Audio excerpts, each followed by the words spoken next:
বলেন যাকাত এমন গুরুত্বপূর্ণ একটা ইবাদত, এমন গুরুত্বপূর্ণ একটা ফরজ বিষয়, যারা যাকাত দেয় না আল্লাহ তাদেরকে যেন মসজিদের দায়িত্বে না থাকে সেই আদেশ দিচ্ছেন। অথচ আমাদের সমাজে দেখেন মসজিদের দায়িত্বে যারা আছে সুদখোর, ঘুষখোর, গাঞ্জাখোর, মদখোর, এলাকার সবচেয়ে দুর্নীতিবাজ যারা, এরাই মসজিদের সভাপতি, মসজিদের সেক্রেটারি, এরাই মসজিদের বড় উপদেষ্টা হয়ে থাকে। কথা বলেন ঠিক কিনা? এমন আছে। কেন আল্লাহ এই কথা বললেন? যারা সম্পদের যাকাত দেয় না, যারা সম্পদের নিজে আগে আল্লাহ তারে কয়েকটা টাকা পয়সার মালিক বানাইছে, সে এই টাকা পয়সার ভিতরে অন্যের একটা হক, গরিবের হক রাখছে কিনা বলেন? গরিবের হক রাখছে। এই সামান্য 1000 টাকা, লক্ষ টাকার ভিতরে গরিবের সামান্য এত টাকার ভিতরে এই পরিমাণ টাকার লোক যদি সে সামলাইতে না পারে, গরিবেরটা গরিবরে না দেয়, তাহলে মসজিদের দায়িত্ব নিয়ে অত মসজিদের সব টাকা পয়সা নিজে খায় বই থাকবে। কি বলেন? করবে না?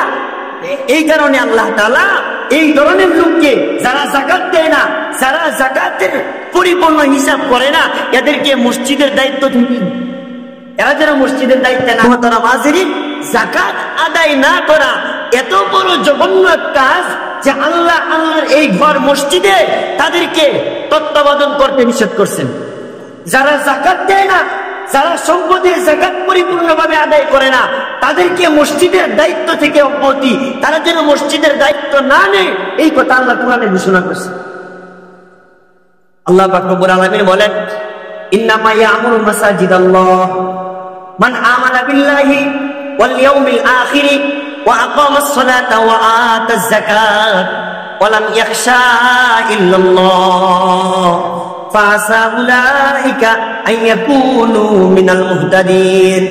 আল্লাহ পাক বলেন যে ইন্নামা ইয়ামুরু মাসাজিদাল্লাহ, নিশ্চয় মসজিদের রক্ষণাবেক্ষণা, মসজিদের তত্ত্বাবধান, এটা তো ওই লোকের দায়িত্বে থাকবে।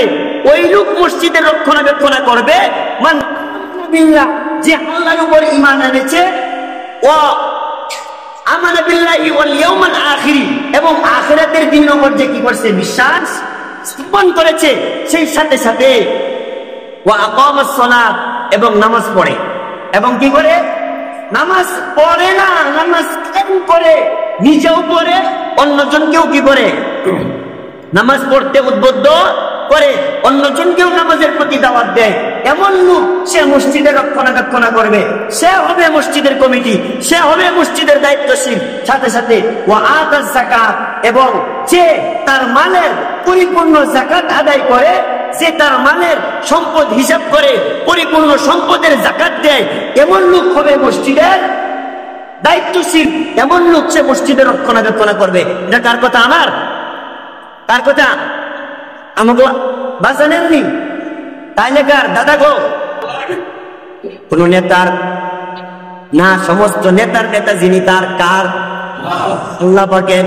তাইলে বলেন যাকাত এমন গুরুত্বপূর্ণ একটা ইবাদত, এমন গুরুত্বপূর্ণ একটা ফরজ বিষয়, যারা যাকাত দেয় না আল্লাহ তাদেরকে যেন মসজিদের দায়িত্বে না থাকে সেই আদেশ দিচ্ছেন।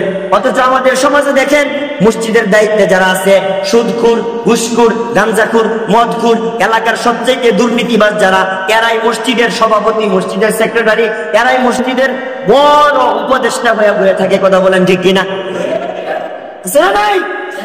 এমন আছে। আরে কেন আল্লাহ এই কথা বললেন? যারা সম্পদের যাকাত দেয় না, যারা সম্পদের নিজে আগে আল্লাহ তারে কয়েকটা টাকা পয়সার মালিক বানাইছে, সে এই টাকা পয়সার ভিতরে অন্যের একটা হক, গরিবের হক রাখছে কিনা বলেন? গরিবের হক রাখছে। এই সামান্য 1000 টাকা, লক্ষ টাকার ভিতরে গরিবের সামান্য এত টাকার ভিতরে এই পরিমাণ টাকার লোক যদি সে সামলাইতে না পারে, গরিবেরটা গরিবরে না দেয়, তাহলে মসজিদের দায়িত্ব নিয়ে অত মসজিদের সব টাকা পয়সা নিজে খায় বই থাকবে। কি বলেন? করবে না? এই কারণে আল্লাহ তাআলা এই ধরনের লোককে, যারা যাকাত দেয় না, যারা যাকাতের পরিপূর্ণ হিসাব করে না, এদেরকে মসজিদের দায়িত্ব থেকে, এরা যেন মসজিদের দায়িত্বে না থাকে, এই কথা বলেছেন কে? আল্লাহ। তার মানে এই কথাটা কেন বললাম? যে যাকাত এত গুরুত্বপূর্ণ একটা ইবাদত, যারা যাকাত দেয় না আল্লাহ তাদেরকে আল্লাহর ঘরের দায়িত্ব নিতেও কি করছেন? নিষেধ করছেন।